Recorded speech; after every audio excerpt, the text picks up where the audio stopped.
दोस्तों, किताब लिसनिंग के यूट्यूब चैनल में आपका स्वागत है। इस आर्टिकल में हम लेखक पीटर लिंच द्वारा लिखी book learn to earn book summary in Hindi में सुनेंगे। दोस्तों, हमें बचपन में स्कूल में बहुत कुछ सिखाया जाता है, जैसे अकाउंट्स, इकोनॉमिक, मैथमेटिक्स, साइंस, यहाँ तक कि कुकिंग और ड्राइंग भी। लेकिन वह हमें सबसे ज़रूरी चीज़ तो सिखाना भूल ही गए हैं, जो कि है इन्वेस्टमेंट अर्थात निवेश। हम देशभक्ति की बात करते हैं, हम आर्मी की बात करते हैं, लेकिन हम एक बात भूल जाते हैं कि एक देश को उसका बिजनेस महान और सशक्त बनाता है। बिजनेस की वजह से ही हमारी ग्रॉस डोमेस्टिक प्रोडक्ट जीडीपी भी बढ़ती है, हमारी इकोनॉमी बढ़ती है। इसकी वजह से लोगों को जॉब्स मिलती है, काम मिलता है, फाइनली देश की ग्रोथ होती है। लेकिन क्या हमने कभी सोचा है कि बिजनेस कैसे ग्रो करते हैं? वह तब ग्रो करते हैं जब कोई उनमें पैसा इन्वेस्ट करता है। आज हम इसी बारे में सीखेंगे कि आखिर इन्वेस्टमेंट होता क्या है, कंपनीज कैसे ग्रो करती है, हम किन किन चीज़ों में पैसा इन्वेस्ट कर सकते हैं। तो आइए हम शुरू करते हैं। ए शॉर्ट हिस्ट्री ऑफ कैपिटलिज्म। सबसे पहले यह समझते हैं कि आखिर कंपनी होती क्या है। जब कई लोग एक साथ मिलकर एक बिजनेस करना चाहते हैं तो वह एक कंपनी बनाते हैं। कंपनी बनाना कोई मुश्किल काम नहीं है, बस आपको कुछ लीगल पेपर देने होंगे, फीस भरनी होगी, फिर कंपनी बन जाती है। अब तो यह और भी आसान हो गया है। भारत सरकार ने केवल आधार कार्ड सबमिट करने पर ही कंपनी फॉर्मेशन की अनुमति दी है। कई लोग सोचते हैं कि कंपनी मतलब एक बिल्डिंग या एक ऑफिस होता है, लेकिन कंपनी कुछ लीगल पेपर का एक फोल्डर है। लॉ नज़र में कंपनी एक अलग इंसान होता है, जैसे कि आप और मैं, जिसे गवर्नमेंट सजा भी दे सकती है, उस पर फाइन भी लगा सकती है। इसका फ़ायदा यह है कि मान लीजिए आपने एक कंपनी खोली, आपने उस कंपनी में 100,000 रुपीज़ इन्वेस्ट किए। कल को उस कंपनी से कोई गलती हो जाती है तो केस कंपनी के ऊपर होगा, आपके ऊपर नहीं। इसमें आपका ज़्यादा से ज़्यादा 1 लाख का नुकसान हो सकता है। वही 1 लाख जो आपने कंपनी में इन्वेस्ट किया था। गवर्नमेंट आपके पर्सनल एसेट्स जैसे घर, गाड़ी, गोल्ड नहीं ले सकती। यही कंपनी बनाने का सबसे बड़ा फ़ायदा है कि आप लायबिलिटीज़ लिमिटेड होती हैं, यानी आप उतनी ही चीज़ों के लिए लायबल हैं जितनी आपने इन्वेस्ट की है। इसीलिए कंपनी के नाम के आगे लिमिटेड शब्द लगाया जाता है। अब टाइप्स ऑफ कंपनीज के बारे में जानते हैं। कंपनी 2 तरह की होती हैं। प्राइवेट कंपनी, प्राइवेट कंपनी उसे कहते हैं जिसमें आम पब्लिक पैसा इन्वेस्ट नहीं कर सकती। अगर आपको किसी प्राइवेट कंपनी में हिस्सा चाहिए तो एक ही रास्ता है, आपको ओनर से शादी करनी पड़ेगी। पब्लिक कंपनी यह वह कंपनीज होती है जिनके शेयर मार्केट में खरीदे और बेचे जा सकते हैं। इनके शेयर्स कोई भी खरीद सकता है, चाहे आप अमीर हो या गरीब, बस आपके पास इन्हें खरीदने के लिए पैसा होना चाहिए।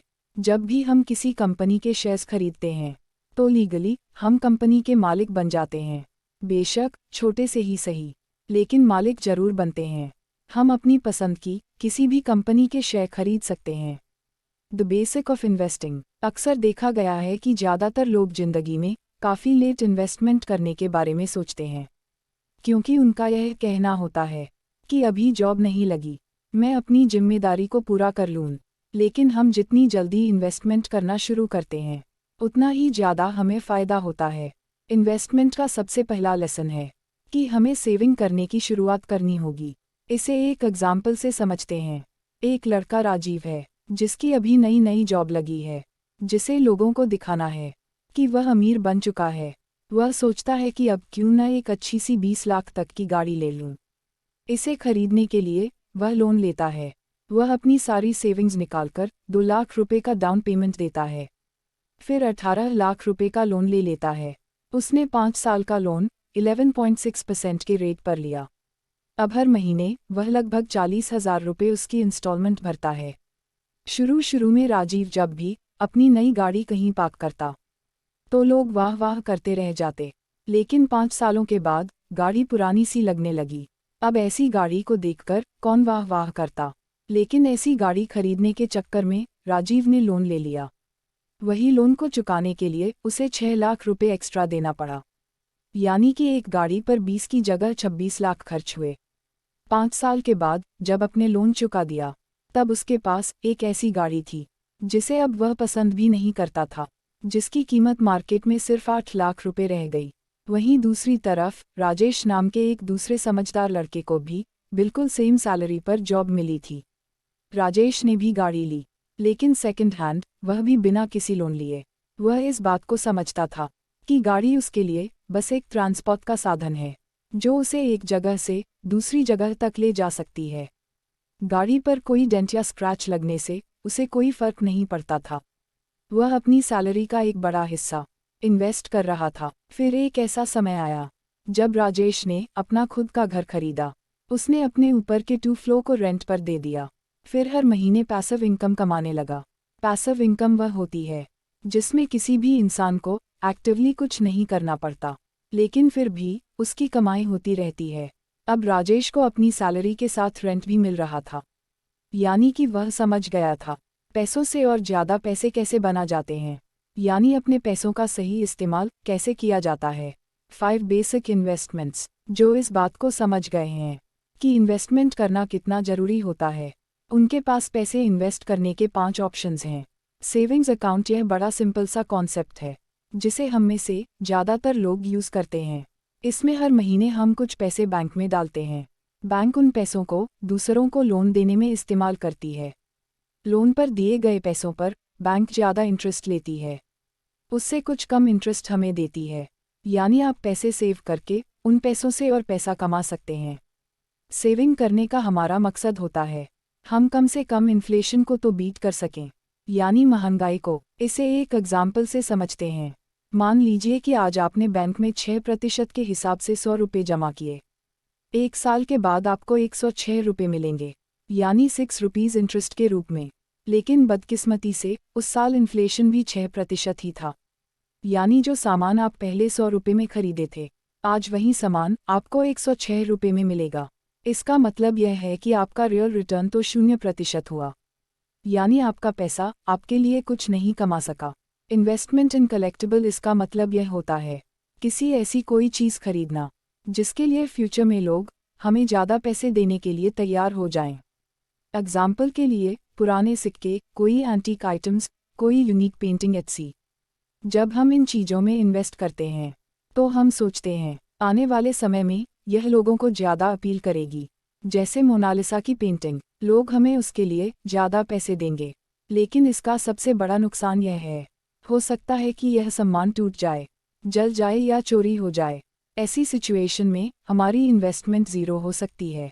हाउस एंड अपार्टमेंट, यह एक ऐसा इन्वेस्टमेंट है जिसे एक अच्छा इन्वेस्टमेंट कहा जा सकता है, क्योंकि इसमें हम अदर पीपल मनी OPM का इस्तेमाल कर सकते हैं, यानी दूसरों के पैसों को यूज़ करके अमीर बन सकते हैं, जिसका मतलब है कि इस तरह के इन्वेस्टमेंट के लिए लोन मिल जाता है। इसमें अक्सर लोग घर की पूरी कीमत का सिर्फ 20% डाउन पेमेंट अपनी जेब से खर्च करते हैं, बाकी का 80% लोन से आता है। ज़्यादातर लोगों का घर में इन्वेस्टमेंट करने का मकसद यह होता है उसे रेंट पर दे सके, जिससे उनकी रेंटल इनकम इतनी हो जाए कि वह लोन की इंस्टॉलमेंट से ज़्यादा हो, ताकि उनकी जेब से लोन का 1 रुपया भी खर्च न हो। देखा जाए तो उसे वह प्रॉपर्टी 20% जो उसने डाउन पेमेंट दिया था उस पर मिली है। इतना ही नहीं, लोन चुकाने के बाद भी उसे उस घर से रेंटल इनकम मिलती रहेगी, यानी जिंदगी भर के लिए पैसिव इनकम। इसके साथ ही जब जब उसके घर की कीमत बढ़ेगी, उसकी रेंट वर्थ भी बढ़ती जाएगी। इन्वेस्टमेंट इन बॉन्ड्स, बॉन्ड्स बस एक कागज़ का टुकड़ा होता है जो यह कहता है कि आपने किसी को लोन दिया है, जिसे आपने लोन दिया है वह कब कब और कितने पैसे आपको देगा। क्योंकि सेविंग अकाउंट से ज़्यादा इंटरेस्ट बॉन्ड्स में मिलता है, इसलिए लोग बॉन्ड्स में भी इन्वेस्ट करते हैं। गवर्नमेंट से लेकर पब्लिक कंपनी सब हमें बॉन्ड्स बेचती हैं, यानी हमसे लोन लेती हैं। अगर हम रिस्क लेने से डरते हैं या हम सिक्योर माइंडसेट के हैं तो हम गॉफ्ट बॉन्ड्स खरीद सकते हैं, क्योंकि बैंक की तरह ही उनके पीछे भी गवर्नमेंट का सपोर्ट होता है।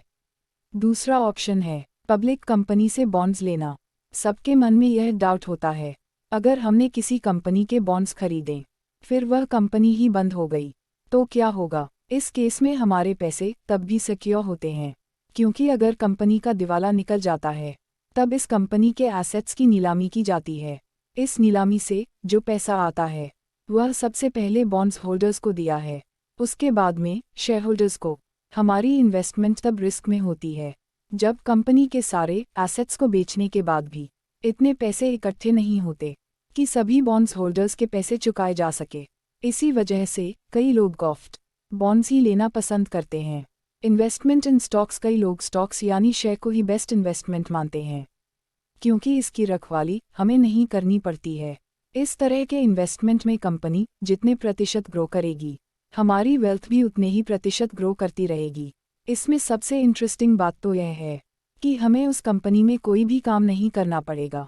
जो कंपनी के बॉन्ड होल्डर्स होते हैं, यानी जिन्होंने कंपनी को लोन दिया है, उन्हें बस उतने ही पैसे दिए जाते हैं जितना उस बॉन्ड सर्टिफिकेट में लिखा होता है।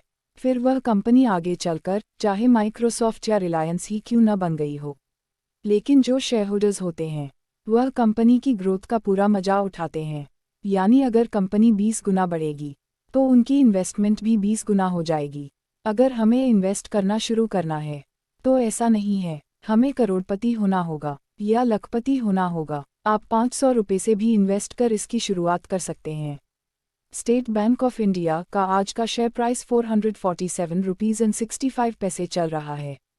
इसका मतलब है कि हम 447 रुपये 65 पैसे में ही स्टेट बैंक ऑफ इंडिया का कुछ हिस्सा खरीद सकते हैं। ऑथर कहते हैं कि अगर हम यह भी नहीं करना चाहते हैं तो हम किसी कंपनी को ट्रैक करना शुरू कर सकते हैं। फिर उसकी फाइनेंशियल स्टेटमेंट को पढ़कर यह इमेजिन कर सकते हैं कि हमने उसके शेयर खरीद लिए हैं।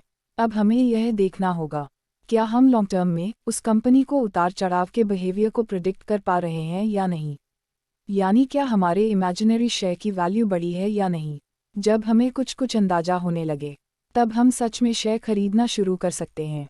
जब लोगों को शेयर्स में नुकसान होता है तो यह शेयर्स की गलती नहीं होती, बल्कि उसमें गलती शेयर खरीदने वाले की होती है, क्योंकि जितना वक्त हम एयर कंडीशनर को खरीदने में लगाते हैं उतना वक्त हम किसी कंपनी के शेयर खरीदने में नहीं लगाते हैं। जल्दबाजी में किसी कंपनी में इन्वेस्ट करना बहुत बड़ी बेवकूफ़ी है। इन्वेस्टमेंट इन म्यूचुअल फंड्स, अगर हम खुद अपने पैसों को इन्वेस्ट करना नहीं चाहते तो ऑथर कहते हैं कि हम म्यूचुअल फंड्स में भी पैसा इन्वेस्ट कर सकते हैं। म्यूचुअल फंड में एक एक्सपर्ट होता है जिसे फंड मैनेजर कहा जाता है। इसका काम होता है मार्केट में अलग अलग कंपनी को स्टडी करना, यह देखना कि कौन सी कंपनी फ्यूचर में ग्रो कर सकती हैं। म्यूचुअल फंड्स में कई लोग पैसा इन्वेस्ट करते हैं। उदाहरण के लिए आपने 10,000 रुपये दिए, मैंने 20,000 रुपये दिए। अब फंड मैनेजर इन सारे पैसों को कई अलग अलग कंपनी में इन्वेस्ट कर देता है। अगर यह सारी कंपनियां ग्रो करती है तो ये सारा प्रॉफिट इन्वेस्टर्स को उनके लगाए गए पैसों के हिसाब से दे दिया जाएगा। इसी तरह अगर लॉस हुआ वह भी इन्वेस्टर्स को ही सहन करना पड़ेगा। अब क्योंकि फंड मैनेजर हमारे लिए काम करता है तो वह इसके लिए हमसे कमीशन लेता है, जिसे एक्सपेंसेस रेशियो कहा जाता है। टाइप्स ऑफ इन्वेस्टर्स, अगर हमें इन्वेस्ट करने में मज़ा आ रहा है तो हम शेयर्स खरीद सकते हैं। पीटर कहते हैं कि इसके लिए हमें MBA करने की ज़रूरत नहीं है। एक आम आदमी भी अपने लिए शेयर ढूंढ सकता है, यहाँ तक कि वह किसी फंड मैनेजर से ज़्यादा रिटर्न भी कमा सकता है। ऑथर कहते हैं जो लोग खुद इन्वेस्ट करते हैं उन्हें 5 कैटेगरी में डिवाइड किया जा सकता है। डॉट्स इन्वेस्टर, यह वह लोग होते हैं जो गेस करते हैं यानी तुक्का मारते हैं। उन्हें कंपनी के बारे में कुछ पता नहीं होता, लेकिन फिर भी यह शेयर खरीद लेते हैं सिर्फ यह सोचकर कि किसी दिन शेयर की वैल्यू बढ़ जाएगी। यह बिल्कुल एक लॉटरी का टिकट खरीदने जैसा है। इन्हीं लोगों को शेयर में नुकसान होता है। इन्हीं की वजह से लोग शेयर मार्केट के साथ नेगेटिव इमोशंस जोड़ देते हैं। हॉट टिप्स इन्वेस्टर, यह लोग पार्टी में आए हुए मेहमानों और दोस्तों से टिप्स लेते हैं। अगर कोई कहता है कि रिलायंस के शेयर के दाम बढ़ने वाले हैं, ले लो, तो यह सचमुच शेयर खरीद लेते हैं। एजुकेटेड इन्वेस्टर, इसमें ये टीवी पर बोलने वाले लोगों की टिप्स को सुनते हैं। हालांकि यह पिछली दोनों कैटेगरी से कुछ बेहतर होते हैं, फिर भी इसमें गलत डिसीजन लेने का चांस ज़्यादा होता है, क्योंकि लाखों लोग इन्हीं टिप्स को सुनकर शेयर खरीद लेते हैं, जिसकी वजह से किसी को भी फ़ायदा नहीं होता। ब्रोकर टिप्स इन्वेस्टर, यह लोग एक ब्रोकर की टिप पर डिसीजन लेते हैं।